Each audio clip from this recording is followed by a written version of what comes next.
Bernard, t'aurais pas un bon plan pour faire travailler mon argent? Oh, tu sais, je suis loin d'être un expert en la matière. Cher Angie, vous pouvez me confier vos économies, je les ferai fructifier en un rien de temps. J'ai plusieurs casquettes, et notamment celle de conseiller en investissement financier. Hé hé. Pour être conseiller sur des produits financiers, vous pouvez faire appel à un conseiller en investissement financier. Alors, qui sont les conseillers en investissement financier? Ce sont des professionnels des placements financiers dont le métier est de vous donner des conseils sur la meilleure façon de placer votre argent. Des professionnels qui ont un certain nombre d'obligations vis-à-vis de leurs clients. Effectivement, le conseiller en investissement financier doit d'abord dire qui il est et expliquer au client comment va s'organiser la prestation de conseil.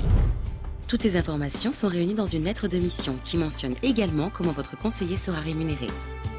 En règle générale, le conseiller en investissement financier est payé directement par les producteurs de produits, qui lui versent une petite somme d'argent en fonction des placements qui sont faits par les clients.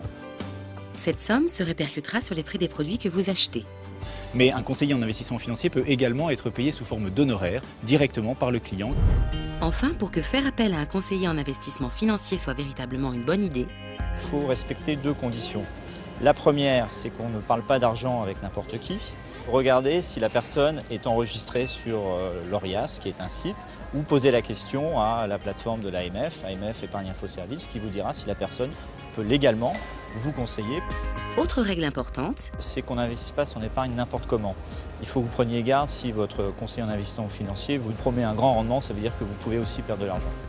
et au final, sachez que vous êtes libre de suivre ou non le conseil de votre conseiller en investissement financier.